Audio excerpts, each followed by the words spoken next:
Marcus Rashford has said that he is ready for a new challenge in an interview that effectively says that he wants to leave Manchester United. Updates on all the leak drama, Amad Diallo's contract situation, and United could wrap up a deal for Nypan in January. This plus all the latest Manchester United news and transfer news that will keep you right up to date with everything. Welcome to Man United Review. My name's Jamie. Before we get into it, please smash a like on the video and let's jump straight into it. So unless you've been busy or living under a rock or anything like that, the last kind of week or so, there's been so much more noise around the situation regarding Marcus Rashford. That obviously led to him being dropped from the derby on Sunday. And then I did a story the other day which covered a couple of pieces from James Ducker and Jamie Jackson, who are credible sources when it comes to United. And it kind of felt the other day that the story had way more legs than what we were kind of than normal regarding Marcus Rashford. And yesterday he's given an interview himself, effectively saying that he is ready for a new challenge. So let's run through that. So this came from Henry Winter, who's a very credible source. He's got a prior relationship with Marcus Rashford as well.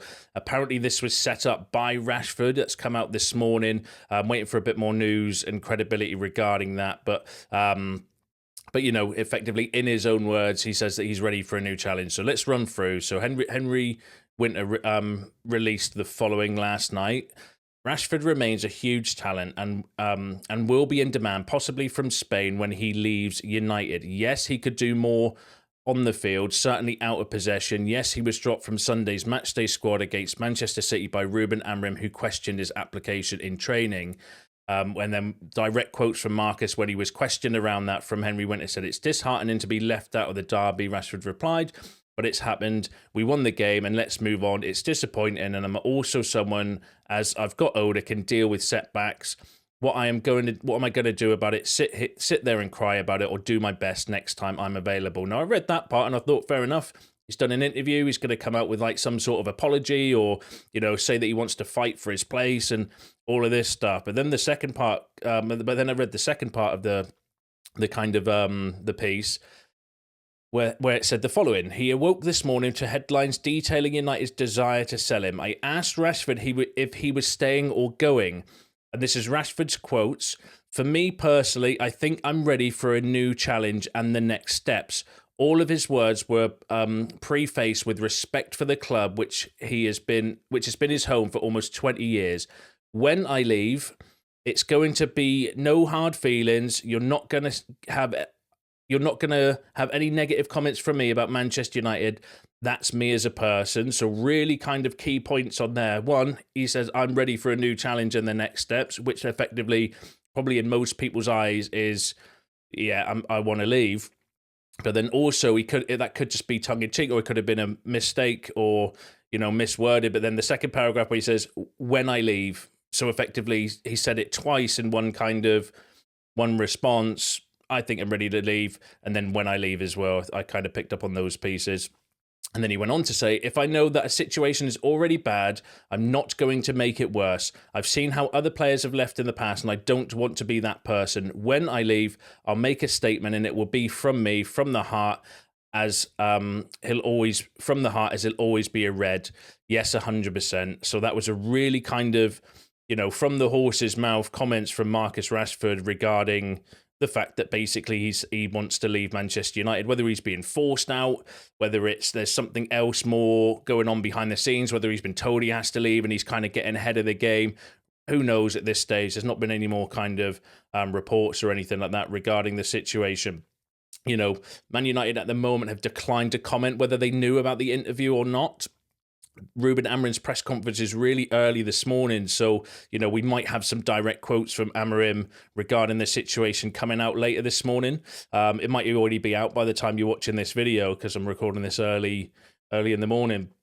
And to hear it from himself is a little bit bittersweet, because Marcus has been a good player for us over the years. Yes, over the last couple of seasons, his form has kind of dropped, and his attitude more than anything for me. I've had that problem with his attitude and the fact he just looks like he doesn't care on the pitch. But before that, he gave us some great moments. He's been at the club since he was a kid as well, and it's always sad to see this sort of ending for Rashford, where it just looks like there's something that's kind of happened behind the scenes, whether it's Marcus's fault, whether it's the club's fault, whether it's the inconsistency in managers, the constant change of the position, the fact he was played injured, who knows what the actual kind of reasons are.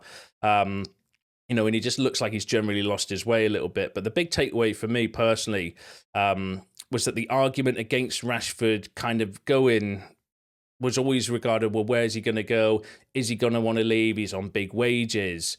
And you can't come out and openly say that you want to leave if you're not happy to accept an offer from another club.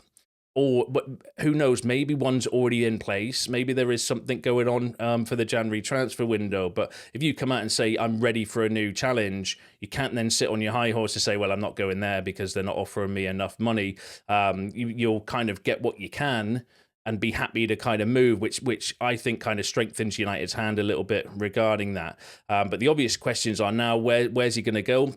We've got a few kind of other stories I'll go through in a second regarding that. How much will we get for him from a club perspective? Is he going to be sold in January? Is it going to be this summer? Who do we get to replace him? Is it going to be a new signing? Do we promote somebody from the roof? Shea Lacey, for example, springs out to mind, but only time will tell. But I'll let you know how it kind of develops or any other stories regarding the situation. But let me know what you think about that in the comments. Now let's go through the rest of the noise regarding Rashford. So Marcus Rashford faces a challenge to save his Manchester United future with the club, willing to cut ties with the forward if he does not elevate his standards on and off the pitch. Ruben Amorim has been unimpressed with Marcus Rashford's application at the training ground and his general demeanour, which led to his omission from the squad yesterday. This came out from Melissa Reddy Monday night. As it stands, there are no suitors for Marcus Rashford due to his off-pitch behaviour, form and mega salary. This was the same issue in the summer. So Melissa Reddy kind of saying that there's not that many suitors out there for Marcus Rashford, but with Marcus Rashford coming out with a statement himself, does he know? We don't know at this stage, but interesting comments there from Melissa Reddy. Barcelona have made initial inquiries into the availability of Marcus Rashford this January. That came from Total Barcelona, who I would say take with a pinch of salt. I don't know the direct credibility myself. I'd want way more credibility than that site regarding Marcus Rashford.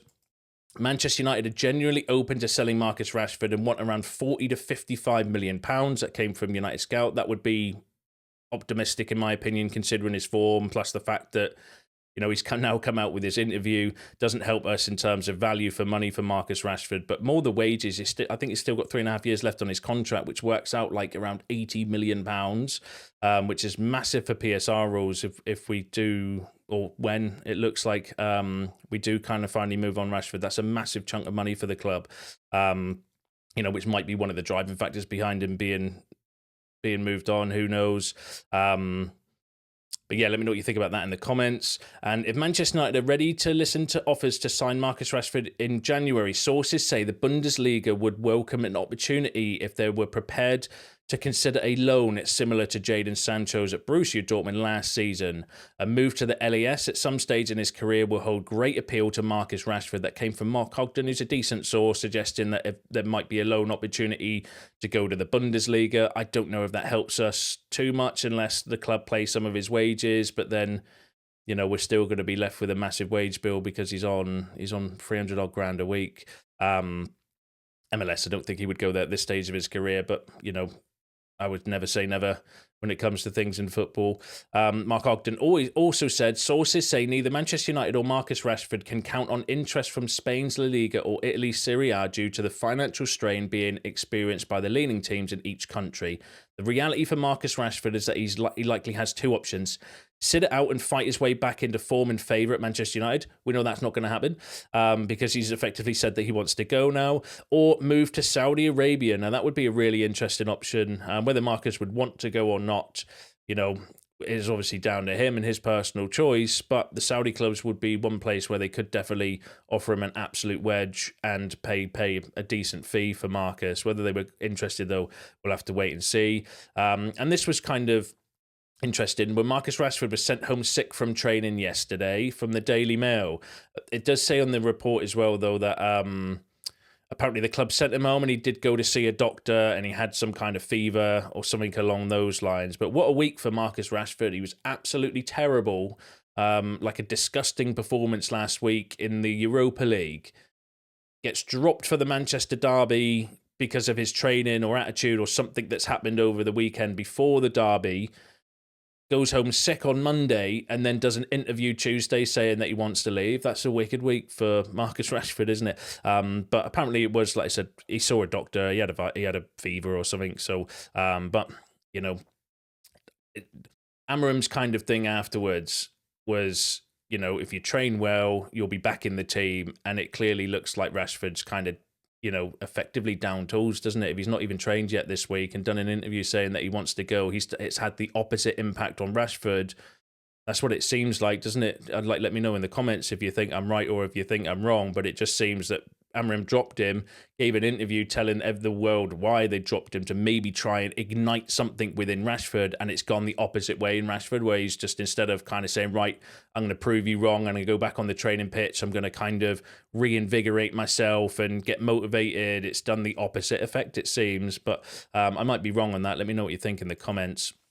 And the Manchester Evening News, in terms of teams that they put like a team saying that these might be clubs that would be interested in Rashford, saying Tottenham, Arsenal, PSG, Barcelona and Newcastle. But again, we're going to need to wait and see. But the whole kind of situation, it is what it is. I've kind of felt this has been coming over the last few days and a few weeks. We've had loads of stories about his prices and stuff. And I did feel the other day when Jamie Jackson kind of released his piece that it felt a little bit more serious. And then obviously direct from Marcus Rashford. Apparently he wants to leave, so we're just going to need to keep an eye on everything now, watch how it develops, and kind of see if we get the answers to those questions. When, how much will we get? Will we look for a replacement? All of these kind of things, and no doubt we'll hear some more stories later on today, because Amarim's press conference is coming out probably at the time you're watching this video. So if there's anything in that, I'll do a video later on today to kind of cover that one. But I'd love to hear your opinions on the Rashford situation. Let me know what you think in the comments. Now, the other kind of drama around United at the moment has been regarding the leak situation, which I don't really want to get too involved in. It is serious, though, because I don't think the team news, I think it's discussed in the team news, is leaking, not maybe a couple of hours before a game, because I don't necessarily think that's causes a big issue, but definitely 24 hours before a game. That's ridiculous. So let's go through the latest. But I know some of you in the comments were interested in it, so let's go through the latest on those. So Manchester United have asked some of their players if they or anyone close to them were responsible for leaking. For the leaking of the starting lineup for Sunday's derby against Manchester City. Ruben Amorim was unhappy about Manchester United's starting lineup being leaked for the game against City, because he felt that it could undermine the team's chances of a victory. I agree with that. At least 2 Manchester United players were asked by club employees about the leaking of the team. Both denied being involved. United were insistent today that no formal investigation has been launched into the matter. Now, that came from a very reliable source from the Times, Paul Hurst. So that's a credible kind of story, I would say. Graham Bailey said Manchester United have addressed the entire squad, not just individuals, to say that leaks will not be allowed to continue, with coaches and other staff members also being told the same. Rumours of Marcus Rashford leaking the Manchester United lineups are false. That came from the Muppeteers, so that's a credible source. I believe that more than I would some faceless Twitter account. Manchester United are extremely frustrated by the accusations that Alejandro Garnacho or Ahmad could be responsible for the leaks before matches. The club are determined to defend them. Garnacho and Ahmad denied these accusations and were so angry that they wanted to speak out to defend themselves, but were dissuaded from doing so. That came from the Mail. So Ahmad and Garnacho wanted to come out, do an interview, but I think United are trying to pour water on the fire and not stoke the fire regarding the situation, because it does seem like a lot of it is just noise and rumours on Twitter. But apparently Rashford, Garnacho wanted to do an interview to come out denying that it's them. It's worth clarifying that neither Alejandro nor Roberto Garnacho sent me the United team when I got it on Saturday evening. I have never formally met or spoken with either sibling, even though the information was not obtained directly from a player or their relative. The source of the weekend team news seemed to be well established. A contact who did not flourish me with the United 11 was also aware that Marcus Rashford had been dropped on Saturday night. I was not informed until Sunday. That came from Samuel Luckhurst. the shit stirrer that actually released the team news, effectively saying that it wasn't a player, it wasn't Garnacho, it wasn't Garnacho's brother, and that came directly from Samuel Luckhurst. Again, he's not going to really give away his sources or the leaks, but I do think he's a shit stirrer where he wouldn't kind of say that it's not this player if it meant stirring the hornet's nest as well. So so the club are aware of what's going on. Apparently they've warned the players, warned the staff, warned everybody, and then we'll see this week whether that's made the difference or not. I don't think it'll be, so that's the end of that one. All these other kind of rumors and stories on Twitter and X about it being certain players and stuff, I'm not getting involved in. The facts are some very credible sources there, and the directly from the horse's mouth saying not Garnacho, and not Garnacho's brother, for those who kind of, have been reading into the kind of X rumors, but then also not a player either. So let me know what you think about that in the comments.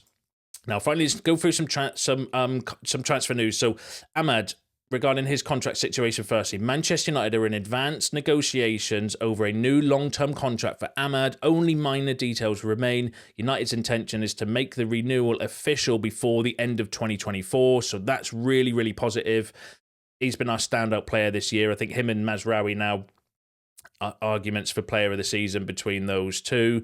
Onana's dropped off a little bit because of the mistakes he's been made over the last few games for me, but really exciting. We need to tie him down. I think the club are quite relaxed because they do have the +1, but they want to get this new contract done before they need to trigger that +1, which is positive. I'll bring you any updates on that. Now, Cerro Portino's president has come out confirming that the Diego Leon transfer, saying that the Manchester United interest in Diego Leon is official. It will be defined in the next few days, probably. So we did have reports the other day coming from South American kind of journalists suggesting that the announcement would be done like official. It was yesterday. That didn't happen. But according to the club's president, it's all kind of done. We're just waiting for the next few days, probably, before we get the official announcement for that one. To be fair, because he's not coming till July, they could announce that deal at any time, couldn't they? But I do think they want to maybe make something kind of official on their website and stuff. So we'll keep an eye out for that one. Joshua Zirkzee's agent will hold a meeting with Manchester United in the coming days to understand the club's plans for the striker ahead of the January transfer window. That came from Tuttosport, a decent kind of Italian outlets, again suggesting that something to do with Joshua Zirkzee not being happening and him wanting to go back to Italy. I don't believe any of the reports coming from Italian journalists regarding Joshua Zirkzee. I think they're butthurt that he didn't stay in Italy. I do think that maybe there would be some links with Juventus possibly being interested in him. But the credible sources have said that no, he's not going anywhere in January. He wants to fight for his place, and so I would say take that with a pinch of salt, even go as far as throw that story in the bin. But I'll keep you any updates if anything further develops from anyone of credibility. And then the final story I've got for you is United are moving forward with their interest in Sverre Nypan and could look to wrap up a deal in January. That deal seems to be hotting up. There's a few other kind of stories that he might be doing some kind of trial at United. I think he's visiting a lot of Premier League clubs as well, so I wouldn't get overly kind of giddy regarding that one as well. But definitely a player of interest, a player we've been following for a number of for about 18 months now. We've been kind of linked with him. I think his birthday's coming up soon if it hasn't already passed. I know he's 18 in December, so that means that he can officially sign for a club in January. Very excited, very good, young, talented player. Could be one to keep an eye on. I'd want to wait for a bit more credibility than Gene Jones, who is a decent source, but not the most credible. But that's definitely one to keep an eye on, and that's not one that's going to cost an arm and a leg, so that is doable in January, I think, even though United are quite kind of tight with PSR rules. But let me know what you think about that in the comments. Let me know what you think about all the other topics discussed in today's video, because that's you all up to date with the latest Manchester United news and transfer news. Smash a like on the video on your way out. Subscribe to the channel if you are new. See you in the next one.